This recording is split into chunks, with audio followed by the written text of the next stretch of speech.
ताज़ा तरीन खबरों के लिए जुड़े रहिए हमारे चैनल बहुजन समाचार के साथ। हमारे चैनल को लाइक और सब्सक्राइब करना ना भूलें।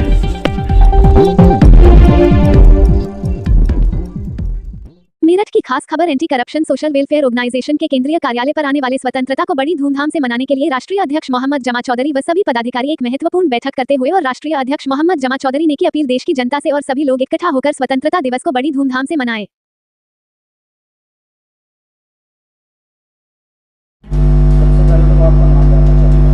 जी, मैं Jama Chaudhary, anti corruption social welfare organisation राष्ट्रीय अध्यक्ष। आप सभी देशवासियों को आने वाले स्वतंत्रता दिवस की हार्दिक शुभकामनाएं। जिस तरीके से स्वतंत्रता दिवस को मतलब नजदीक आ रहा है, अगली बार आपके कार्यालय पर क्या क्या तैयारी नई देखने को मिलेगी? जी, हमारे कुछ नए कार्यकर्ता भी हमारी संस्था में जुड़े हैं और कुछ पुराने भी कार्यकर्ता हैं जो हर साल की तरह स्वतंत्रता दिवस अपने कार्यालय पर तिरंगा झंडा फहराते हैं और हम इसे आपके और तरीके से बड़े धूमधाम से मनाएंगे। मतलब मूवी बना था, अब की बार क्या नया देखने? अब की बार हमारा जो मिशन है ये है कि जो धार्मिक जो झगड़े देश के अंदर चल रहे हैं, हम उस पर पैगाम देना चाहते हैं और सभी देशवासियों को ये बताना चाहते हैं कि हम सभी भाई एक हैं।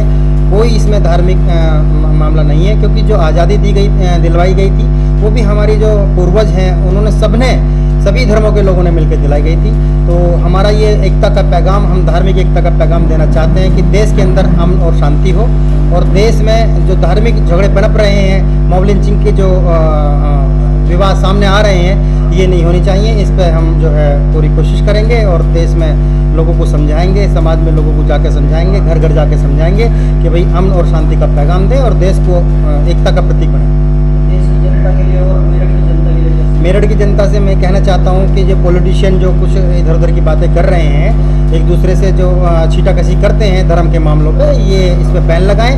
ये हमारा कार्य नहीं है। हमारा काम है अपने देश को विकसित बनाना है, अपने समाज को आगे लेके जाना है, अपने बच्चों को शिक्षित करना है, अपने बच्चों को शिक्षा की तरफ उजागर करना है और धार्मिक झगड़ों से बचना है। धार्मिक झगड़ों की वजह से देश जो मतलब पीछे होता है। जी, धार्मिक झगड़ों से हम लोग आज भी विकासशील हैं और बाहर विदेश में जो हमारे जब देश हमारा आज़ाद हुआ था उससे भी कई साल बाद में काफ़ी कंट्री आज़ाद हुई हैं और वो विकसित हो गई हैं और हमारा देश आज भी विकासशील है। ये हमारे लिए बड़े विडंबना का विषय है। जो झगड़ा करते हैं लोग इस तरह का जातिवाद को लेकर, उन लोगों के लिए क्या कहना चाहेंगे? देखिए, जातिवाद तो सबसे बेहतरीन बात ये है हमारे लिए कि हमारे देश में जातिवाद का कोई विषय ही नहीं है, लेकिन कुछ पॉलिटिशियंस हैं जो जातिवाद को बढ़ावा देते हैं। ऐसे पॉलिटिशियन को हमें इग्नोर करना चाहिए, समाज को इग्नोर करना चाहिए और इनका बहिष्कार करना चाहिए।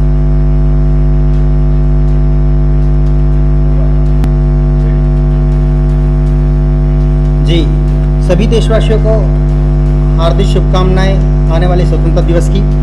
सभी देशवासियों से अपील है कि सभी देशवासी एकजुट होकर, सभी धर्मों के लोग एकजुट होकर शांति के साथ में अपना तिरंगा लहराएंगे और हर घर तिरंगा जो कार्यक्रम जो सरकार की तरफ से चल रहा है, अपने घरों की छतों पर तिरंगा लहराएंगे, अमन और शांति का प्रतीक देंगे, देश में एकता का प्रतीक देंगे। जो ये सड़कों पर उत्पात मचाते हैं, जो आज के युवा लोग हैं, कुछ नौजवान हैं, कुछ लोगों के शिकायत में आकर इस तरह की हरकतें करते हैं, ये गलत है, ये निंदनीय है, ऐसा नहीं होना चाहिए। अपने देश को, अपने देश में जो अपने देश के जो आज़ाद कराने में जो हमारे जो स्वतंत्रता सेनानी जो कुर्बानियाँ दी हैं उनको याद करना है। उनके तिरंगा, उनकी याद में तिरंगा लहराया जाता है।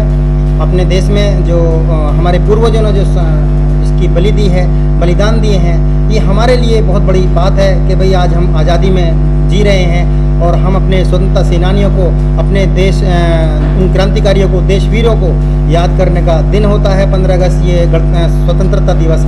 इस पे जो है हमें एक एकता का प्रतीक देना चाहिए, एकजुट होकर रहना चाहिए, इस आज़ादी का जश्न मनाना चाहिए जो आज़ादी हमें देश के प्रति मिली है।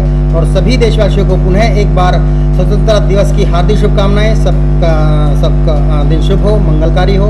और मेरी देश से फिर अपील है, फिर मैं कहता हूँ कि हम सभी लोग, सभी धर्मों के लोग एकजुट होकर रहें, मिलकर रहें। जय हिंद।